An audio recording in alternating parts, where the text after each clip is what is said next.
کہنے لگے آپ 19 میں آئے تھے، 2019 میں ایک دکان پہ ملازمت کرتا تھا چھوٹی سی،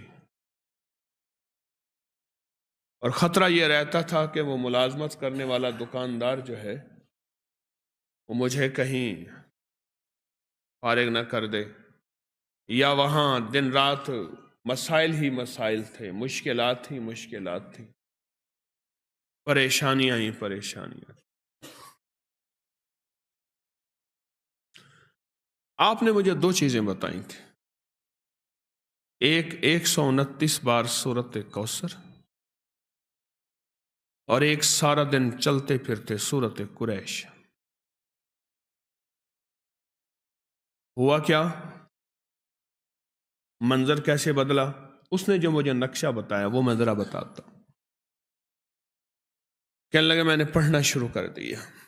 یہ میں بتا رہا ہوں آپ کو، ایک الفاظ کے جذبے ہیں، نعت کے، ایک دل کے جذبے ہیں کہ کملی والے کا کوئی امتی پریشان حال ہے تو پریشان حال نہ رہے۔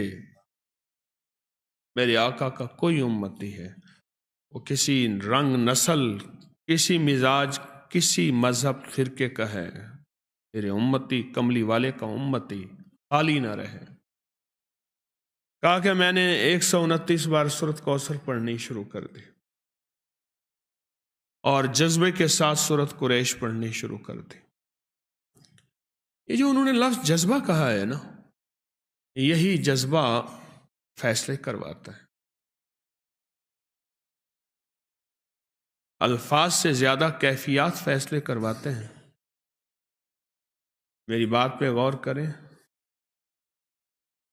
مظلوم کے پاس کوئی اسم اعظم نہیں ہوتا، مظلوم کے پاس ایک جذبہ ہوتا ہے، وہی جذبہ عرش الہی کو ہلا دیتا ہے۔ ہمارے پاس الفاظ ہوتے ہیں، کیفیات نہیں ہوتی، جذبہ نہیں ہوتا، اور جذبے کی کمی کی وجہ سے ہم محروم رہ جاتے ہیں۔ پھر کہتے ہیں اتنا عرصہ آئے، اتنا عرصہ کیا، کیوں نہیں ملا؟ جذبہ جذبہ جذبہ۔ تو کہنے لگے میں نے جذبے سے پڑھا، جذبے سے پڑھا۔ میں کھجور کی دکان پہ کام کرتا تھا، چھوٹا سا ملازم تھا۔ ایک بڑا گاہک آیا کنٹینر کا، دوسرے ملک کھجور بھیجنی تھی،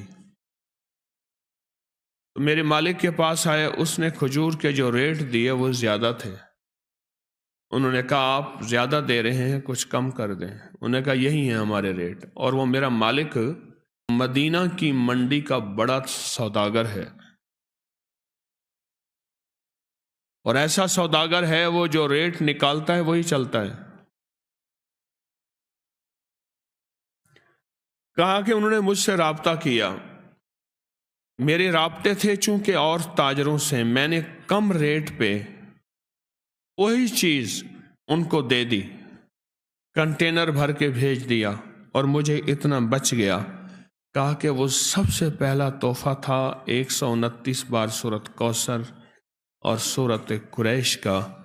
19 گیا، 20 گیا، 21 گیا، اب 22 بھی گیا۔ آج میں خود تاجر ہوں، آج میں خود تاجر ہوں۔